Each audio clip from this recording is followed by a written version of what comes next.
Buen día, una vez más seguimos con esta serie de estudios que quisimos compartir eh, para darnos un poco más de entendimiento de lo que dice la palabra de Dios y con ello llegar a este punto, a este viernes en el cual reflexionamos sobre las 7 palabras, es más conocido así, pero pues si usted se va a dar cuenta en cada frase que dijo, realmente son frases, no palabras que Jesús pronunció antes de morir.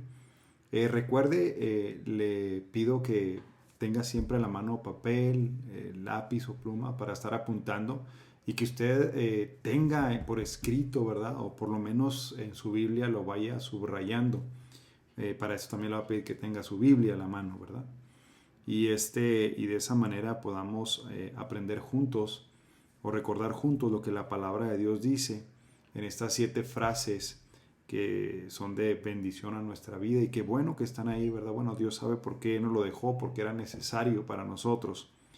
Y eso es lo que vamos a estar haciendo, reflexionando sobre las 7 frases de Jesús en la cruz, o que dijo Jesús en la cruz. Quiero empezar con un salmo, con el Salmo 22, para que lo tenga ahí su Biblia preparada.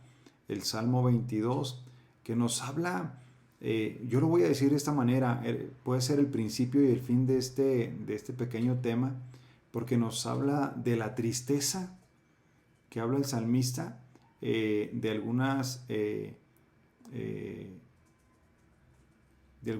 situaciones que se cumplen con Jesús. Está buscando la palabra, promesas o profecías, esa es la palabra, profecías acerca de Jesús que se cumplen en el momento de su crucifixión, pero cómo el salmista termina, qué es lo que deberíamos de hacer nosotros después de entender poco, aunque sea poco de lo que hemos estado hablando, podamos reflexionar y ser una congregación, hijos suyos que le exaltan, que le alaban, porque pudiera parecer triste o es triste ver la situación de que Jesús murió en la cruz. Y la pregunta muchas veces es, ¿qué hubiera hecho usted? Pues si usted hubiera dicho, no, que no muera, pues nos hubiera hecho como a Pedro, ¿verdad? Apártate de mí, Satanás, porque era necesario que diera su vida para poder nosotros tener vida eterna. Entonces, le animo que abra su Biblia en el Salmo 22. Yo tengo aquí la nueva traducción viviente, con el propósito de que usted tenga ahí su versión y veamos esta versión y sea enriquecido lo que aprendemos, ¿verdad?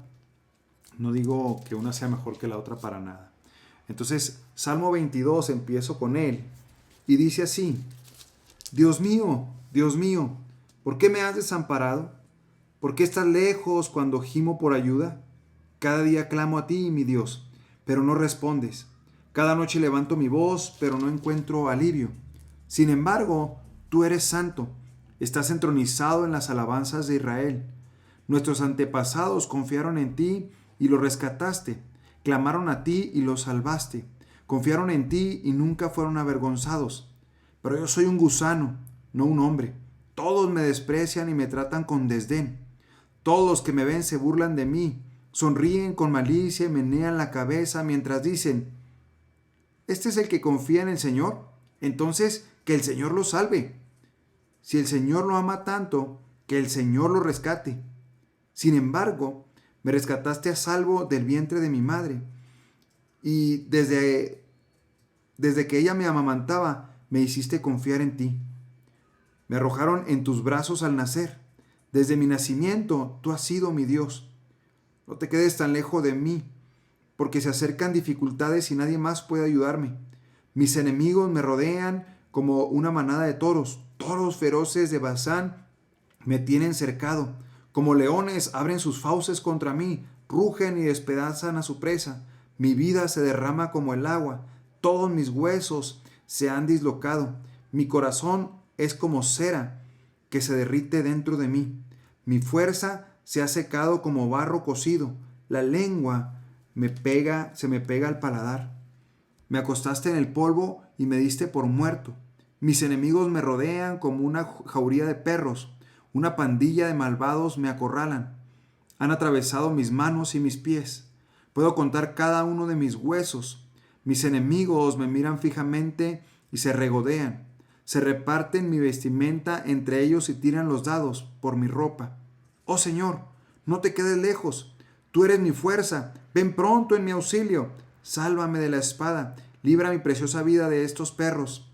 Arrebátame de las fauces del león y de los cuernos de estos bueyes salvajes. Anunciaré tu nombre a mis hermanos, entre tu pueblo reunido te alabaré. Alaben al Señor todos los que le temen. Hónrenlo, descendientes de Jacob. Muéstrenle reverencia, descendientes de Israel, pues no ha pasado por alto ni ha tenido en menos el sufrimiento de los necesitados.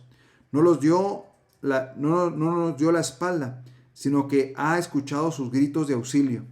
Te alabaré en la gran asamblea, cumpliré mis promesas en presencia de los que te alaban. Los pobres comerán y quedarán satisfechos.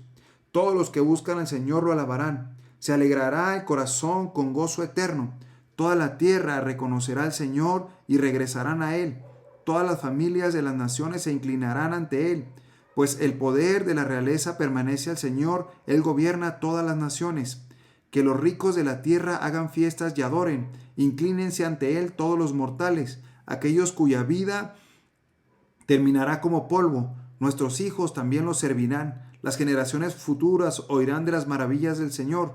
A los que aún no han nacido les contarán de sus actos de justicia. Ellos oirán todo lo que Él ha hecho. Este es el Salmo 22, ¿verdad? Que les digo, lleva de la tristeza a la adoración. Y esto pudiéramos concluir después de ver lo que Cristo hizo en la cruz por nosotros, morir, ¿verdad? Y después resucitar, que es lo que estaremos predicando el domingo.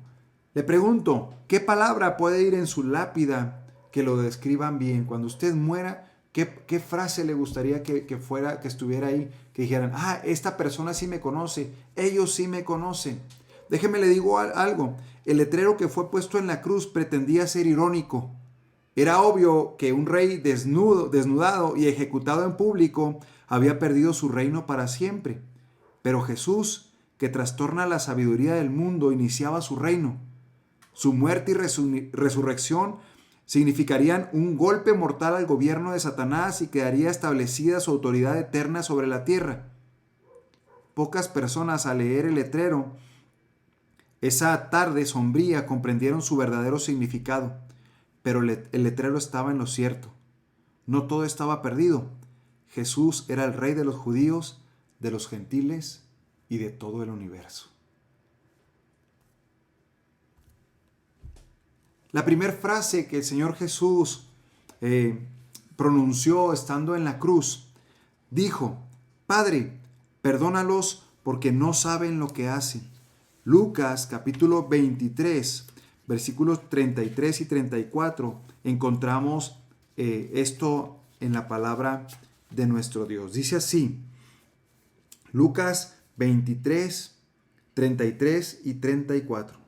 Cuando llegaron al lugar llamado La Calavera, lo clavaron en la cruz y a los criminales también, uno a la derecha y otro a la izquierda.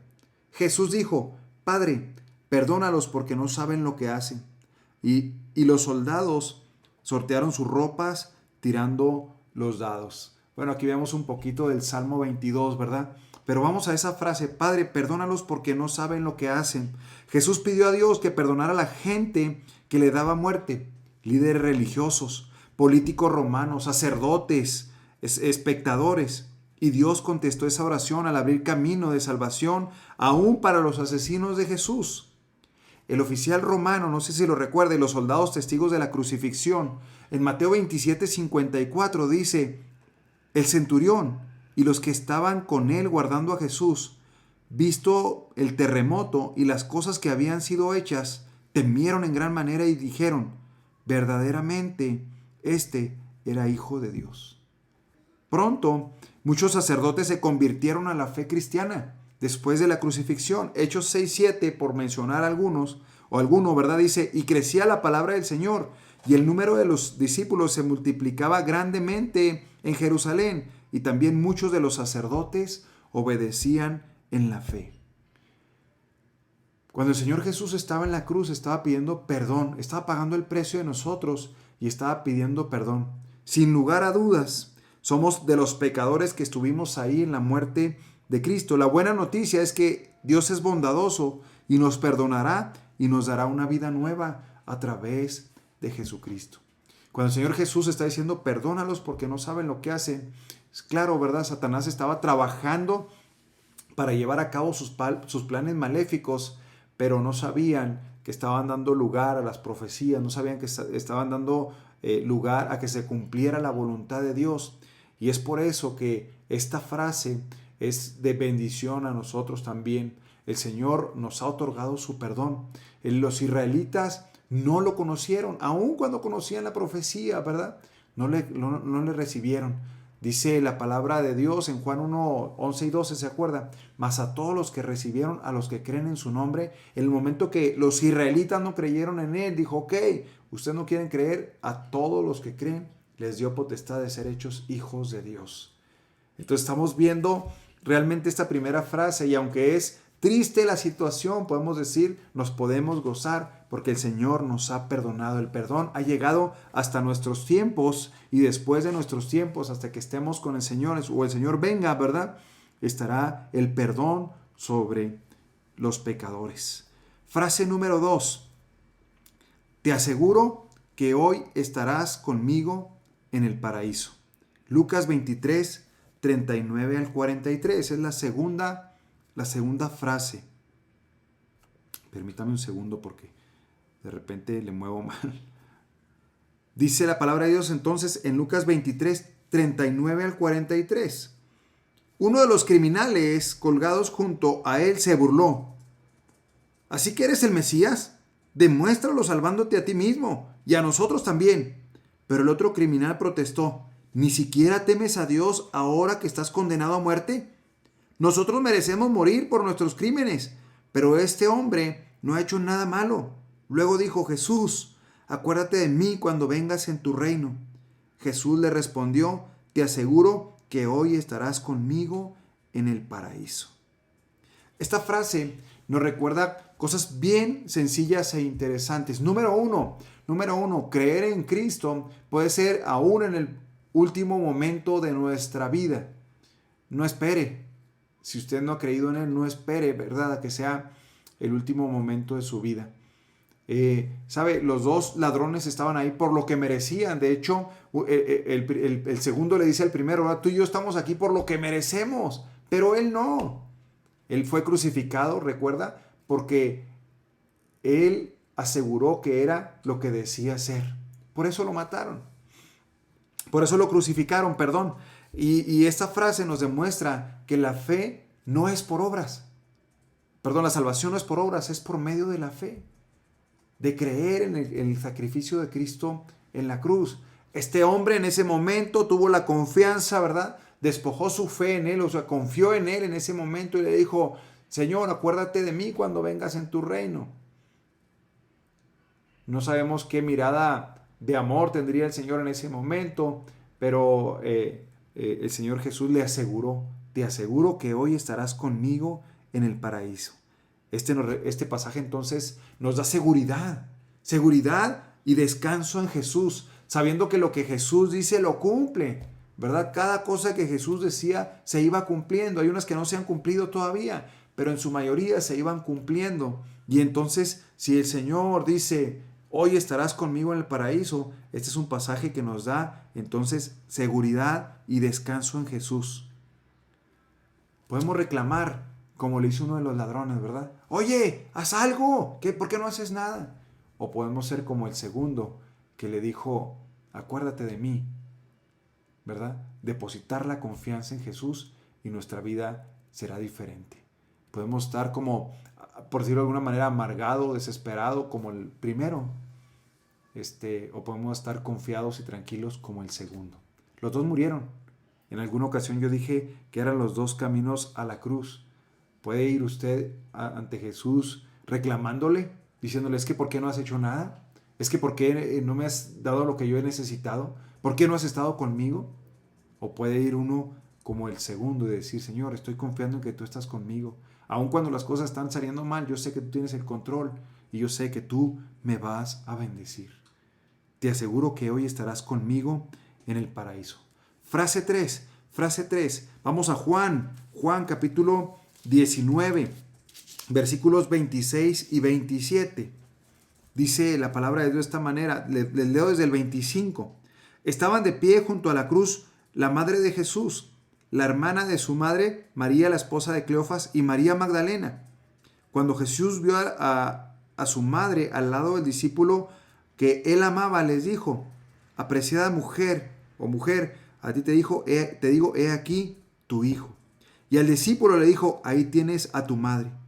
Y a partir de entonces ese discípulo la llevó a casa.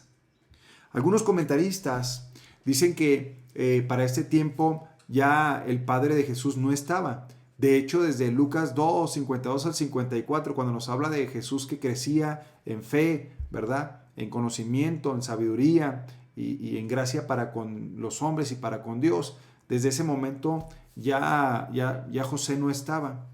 Y saben, aun cuando Jesús agonizaba en la cruz, Jesús seguía ocupándose de su familia. A veces decimos, es que Dios me quitó a mi hijo. Esto pudiera decir María, ¿no? Es que Dios, ¿por qué? Si es tan bueno, ¿por qué me quitó a mi hijo? No, Jesús le dijo: madre, he ahí tu hijo. Hijo, he ahí tu madre. Al parecer también Juan había perdido a su mamá.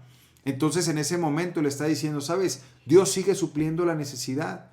Dios sigue dándote lo que necesitas. No es que hayas perdido un hijo. La voluntad de Dios tenía que cumplirse. Y la verdad es de que Dios le estaba diciendo, Dios suple tu necesidad. Ahí está tu necesidad, no te va a pasar nada. El versículo 27 nos muestra cómo Juan desde ese momento se llevó a María a su casa, ¿no? La cuidó, no perdió a ese hijo. Al contrario, ganó al hijo, ¿verdad? Y se cumplió lo que el Señor había dicho.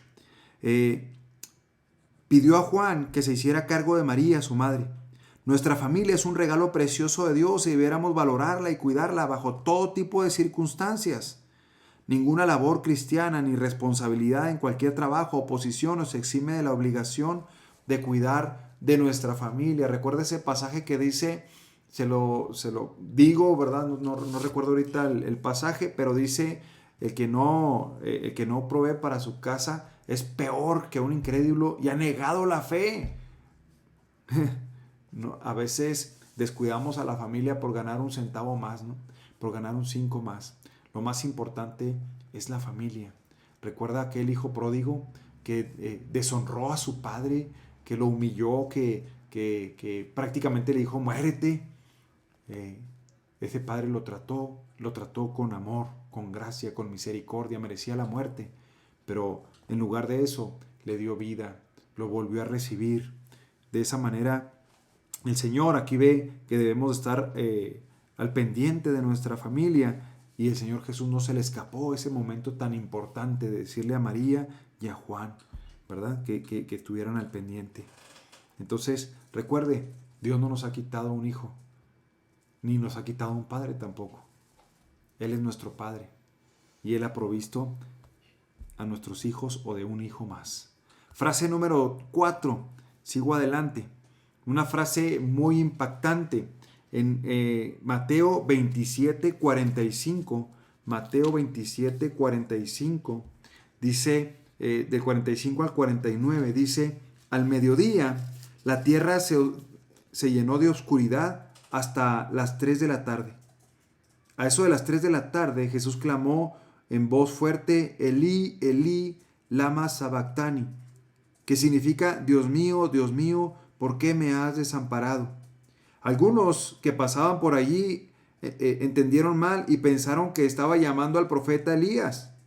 Uno de ellos corrió y empapó una esponja en vino agrio, la puso sobre una caña de junco y la levantó para que pudiera beber. Pero los demás dijeron, espera, a ver si Elías puede salvarlo. Hasta aquí, ¿verdad? Y entregó su espíritu. Esta frase, Elí, Elí, lama sabactani, nos habla de, Dios mío, ¿por qué me has desamparado? Quiero compartir algo muy importante que quiero que quede claro. Recuerde que Jesús era 100% hombre, 100% Dios. En ningún momento esa parte de Dios se ensució con el pecado. Aun cuando dice la palabra de Dios, y lo menciono aquí, que por nosotros se hizo pecado, fue en su humanidad, en su humanidad. Esta adoración que hace, o esta frase que dice, ¿verdad? Dios mío, ¿por qué me has desamparado? Lo está hablando desde su humanidad. No le dice Padre, ¿se fija en eso? En la otra, Padre, perdónalos porque no sabes lo que haces. En la séptima le dice Padre otra vez, pero en este momento que está pagando nuestro pecado, que está sufriendo la separación con el Padre, dice, Dios mío, ¿por qué me has desamparado? Jesús no estaba cuestionando a Dios, estaba recitando la primera línea del Salmo 22. Recuerda, Dios mío, ¿por qué me has desamparado? Que expresaba profunda angustia que sintió cuando tomó sobre sí el pecado del mundo y el Padre lo tuvo que abandonar. O sea, sufrió en su humanidad el castigo. Segunda a los Corintios, capítulo 5, versículo 21, dice, al que no conoció pecado, por nosotros lo hizo pecado para que nosotros fuésemos hechos justicia de Dios en él. Romanos 8:3 dice, porque lo que era imposible para la ley, o sea, la salvación, por cuanto era débil en la carne, Dios, enviando a su Hijo en semejanza de carne de pecado y a causa del pecado, condenó al pecado en la carne, o sea, en la humanidad, ¿sí? Entonces, tenga siempre esto en cuenta. Dios, Jesús siempre, nunca dejó de ser el Hijo, ¿verdad? Siempre en su divinidad vivió perfecto, puro. Y esto tenemos que creerlo, ¿verdad? Porque su palabra lo dice, si no llamaríamos mentiroso a Dios y a la palabra. Esto fue lo que temió Jesús cuando oró en el jardín de Edén, ¿se acuerdan? Que decía, si es posible, pasa de mí esta copa. Algunos han dicho, es que no quería dejar este mundo, no quería dejar a los discípulos. No, estaba hablando de sufrir esa separación con el Padre. La agonía física fue horrible, pero mucho más el periodo de separación espiritual de Dios. Jesús sufrió esta muerte de esta manera, ¿verdad? Y pagó el precio de nosotros. Por eso en ese momento estaba sufriendo la separación de Dios, o la separación eterna de Dios en su humanidad, porque estaba llevando todos los pecados de nosotros. Elí, Elí, lama sabactani, Dios mío, ¿por qué me has desamparado? Está hablando en su carne, no en su divinidad. Frase número 5, tengo sed. Juan, capítulo 19, versículos 28 y 29 dice de esta manera, Jesús sabía que su misión ya había terminado y para cumplir las escrituras dijo, tengo sed. Había allí una vasija de vino agrio, así que mojaron una esponja en vino, la pusieron en una rama en hisopo y la acercaron a los labios de Jesús. Déjeme, le explico algo también importante que tenemos que tener en cuenta. Cuando la palabra de Dios dice, porque la escritura tenía que cumplirse, no es que Jesús estuviera obligado, sino era lo que iba a suceder, una profecía, y se estaba cumpliendo la profecía. Entonces, Jesús dijo que tenía sed, expresa la angustia física, ¿verdad? Algunos dicen, es que Jesús no murió en la cruz, se hizo el dormido. Pues si se hubiera hecho el dormido, o no hubiera muerto, se hubiera desmayado, no pagó el precio de nosotros. Algunos dicen, es que no estaba Él ahí realmente, Él se salió de sí. No es cierto, Él tenía que morir, ¿verdad? Algunos dicen que realmente fue como una magia. No hay magia en esto, murió. Y era una persona humana y estaba sufriendo la agonía, la falta de comida y agua para nutrir el cuerpo durante 16 horas ahí, ¿verdad? La pérdida de sangre, el calor cerca del mediodía, todo sirvió para producir una sed de tal manera que se pegaba la lengua a su paladar. ¿Se acuerda del Salmo 22, versículo 15? Dice, como tiesto se secó mi vigor y mi lengua se pegó a mi paladar y me has puesto en el polvo de la muerte. Algunos piensan que Jesús deseaba mojar la boca para poder pronunciar en voz fuerte y clara las últimas palabras. Esta exclamación es otra evidencia de la plena humanidad de Jesús. En algunos de los otros evangelios, ¿verdad? Dice que le pusieron ahí el vino o el vinagre. El Salmo 69, hermanos, nos recuerda esto. Dice, me pusieron además hiel por comida y en mi sed me pusieron a beber vinagre.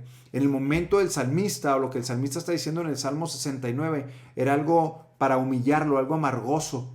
Pero el momento de Jesús era como un bálsamo, porque de hecho dice que estaba mezclado con ajenjo o algo así. La gente llevaba para las personas que estaban moribundas, les llevaban este tipo de vinagre para calmar su dolor en este tiempo de muerte. Parece que Jesús no tomó ese vinagre, simplemente mojó sus labios y su lengua, porque la palabra de Dios nos recuerda que Él sufrió todos nuestros dolores, ¿verdad? Entonces quiso sufrir eso por nosotros y de esa manera morir, ¿verdad? Morir en la cruz. Le recuerdo, bueno, le digo eso, al exclamar tengo sed, nos está hablando de su humanidad, ¿verdad? Seguía siendo humano a pesar de lo que estaba sufriendo. La frase número 6, consumado es. Juan 19:30, el versículo que sigue, dice ahí, después de probar vino, Jesús dijo, todo está cumplido, consumado es, ¿verdad?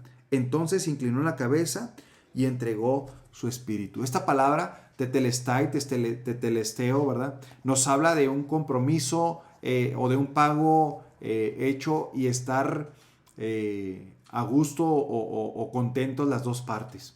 Cuando usted hacía un negocio, ¿verdad? Y usted le pagaba a alguien, usted compraba una manzana, ¿verdad? Y cuando usted le pagaba, él recibía el dinero, y que cuando recibía el dinero y estaba conforme, tomaba la mano y le decía tetelestai, o sea, estamos de acuerdo las dos partes, estamos contentos las dos partes. Cuando el Señor Jesús está en la cruz y está pagando el precio, dice, consumado es, o sea, está pagado, el precio que exigía Dios está pagado. Y yo se lo decía el martes, ¿verdad? Por eso le dije que íbamos a recordar algo este día, que Jesús no tuvo que pagarle nada a Satanás, fue una ofrenda para Dios, ¿verdad? De pagar el precio que Dios exigía por el pecado. Entonces el Señor Jesús dice, consumado es, o cancelado también, ya está cancelada la deuda. Jesús vino a consumar la salvación de Dios, a pagar la deuda total de nuestros pecados con su muerte. El complejo sistema sacrificial terminaba, porque Jesús cargó cargó todos nuestros pecados. Ya no hay más sacrificio, ya no tiene que matar palomas, ya no tiene que matar corderos, ya no tiene que matar becerros, ya no tiene que hacer ninguna matanza de animal, ninguna sangre tiene que derramar por más espiritual que parezca. Ningún sacrificio se tiene que hacer. No tiene que hacer una promesa y luego tratar de cumplirla, caminando quién sabe a dónde, haciendo quién sabe qué, golpeándose de tal manera. Eso no cuenta más, porque la deuda del pecado ya está pagada. Solamente debemos de confiar en lo que Jesús ha hecho. Y esta palabra de Filipenses 1:6 nos recuerda lo que Él hizo, que también hará con nosotros. Estando persuadido de esto, que el que comenzó en vosotros la buena obra la perfeccionará hasta el día de Jesucristo. Él la perfeccionó de tal manera que llegó a la cruz, perfecto, pagó nuestro pecado y dijo, consumado es, está acabado. De la misma manera nosotros Él estará trabajando en nosotros para el día de Jesucristo estar perfectos en Él, poder llegar delante de la presencia de Dios y recordar esa frase que dijo, hoy estarás conmigo en el paraíso. Última frase número 7. Padre, en tus manos encomiendo mi espíritu. Lucas 23, 44 al 46. Otra vez, recuerda lo que le decía ahorita, cuando clama y dice, Dios mío, ¿por qué me has desamparado? Es en su humanidad. Pero otra vez vuelve y dice, Padre, en tus manos encomiendo mi espíritu. Lucas 23, 44 al 46. Ya era alrededor del mediodía y la tierra se llenó de oscuridad hasta las 3 de la tarde. La luz del sol desapareció y de repente la cortina del santuario del templo se rasgó por la mitad. Después Jesús gritó, Padre, encomiendo mi espíritu en tus manos. Y con esas palabras dio su último suspiro. Jesús, al pagar el precio, quitó toda barrera entre Dios y el hombre y ahora tenemos acceso libre a Él. Dice aquí que era alrededor del mediodía y la tierra se llenó de oscuridad hasta las 3 de la tarde. Pudiéramos decir, había ciertos pasos que se dieron, oscuridad. Después de esa oscuridad, el velo se rasgó. Recuerda, estaba el lugar santo y el lugar santísimo. Y había un velo que separaba a la gente del lugar santo al lugar santísimo. El sumo sacerdote entraba una vez y derramaba sangre. En esta ocasión el velo se rasgó cuando Jesús estaba terminando. Eso nos está indicando que tenemos libre acceso. Primer punto, estamos en la oscuridad, ¿verdad? Número 2, hay libre acceso para pasar.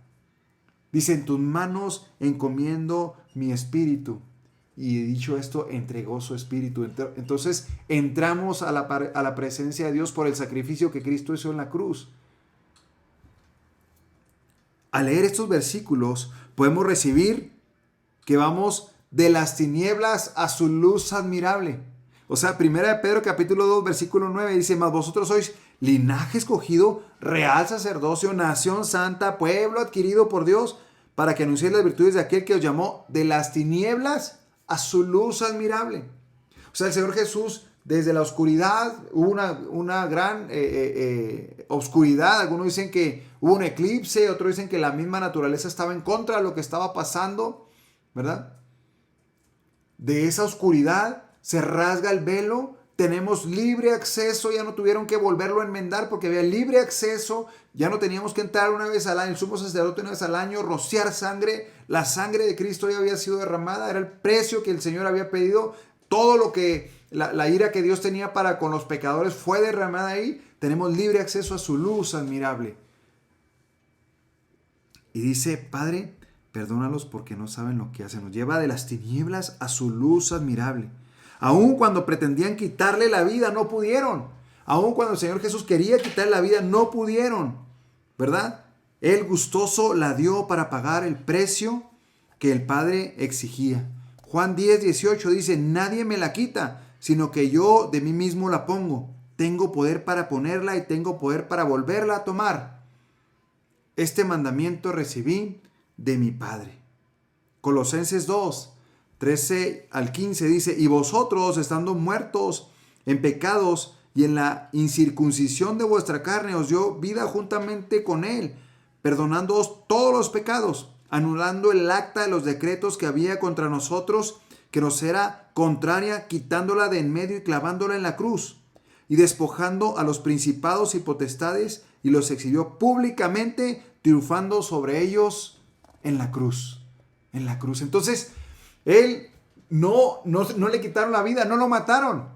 Satanás no lo mató.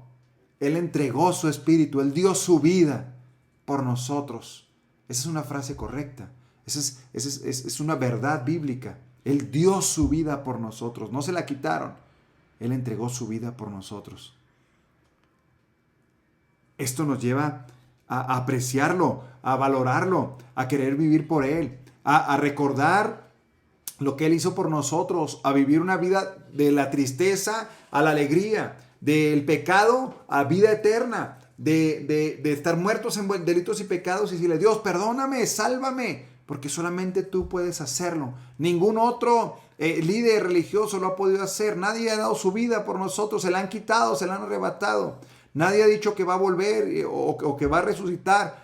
Nadie, o han dicho pero no han resucitado. Solamente Jesús puede hacer eso y nos puede llevar entonces de esa actitud a veces amarga, a veces esa actitud de indiferencia, de esa actitud en la cual a veces somos fríos para las cosas espirituales y llevarnos a una vida de adoración, vida completa, no solamente de cantar, sino una vida completa de adoración,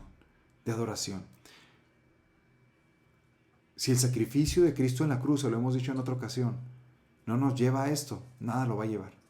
No va a ser una iglesia que tenga luces y una alabanza espectacular que pudiera grabar un disco, ¿verdad? Y un gran predicador con elocuencia, sabiduría y doctorados. Nada lo va a cambiar si usted no aprecia lo que Cristo hizo en la cruz. Eso es lo importante, que usted se reconozca pecador, aún aquellos que hemos creído en Cristo. O sea, reconozca que es pecador porque no ha adorado a Dios como debe de hacerlo. No un arrepentimiento para salvación, sino un arrepentimiento de la vida tan fría, religiosa que ha llevado. Y que pueda Dios transformarlo en una vida espiritual correcta de adoración. Termino diciéndole que Dios todo lo que promete lo cumple. Por eso el Salmo 22:22 dice, anunciaré tu nombre a mis hermanos, en medio de la congregación te alabaré. Espero que esto que hemos compartido con usted a través de la semana haya sido de bendición y lo lleve a una adoración genuina con Dios. No importa si no nos dice, pastor, estuvo muy bueno, que gracias, o a mi hermano Adiel, lo hiciste muy bien. No importa si no lo dice, ¿verdad? Lo que importa es que su vida se ha transformado a través de lo que hemos compartido, que creemos que era importante para su vida. Agradezco su atención y nos vemos el domingo. Que el Señor le bendiga.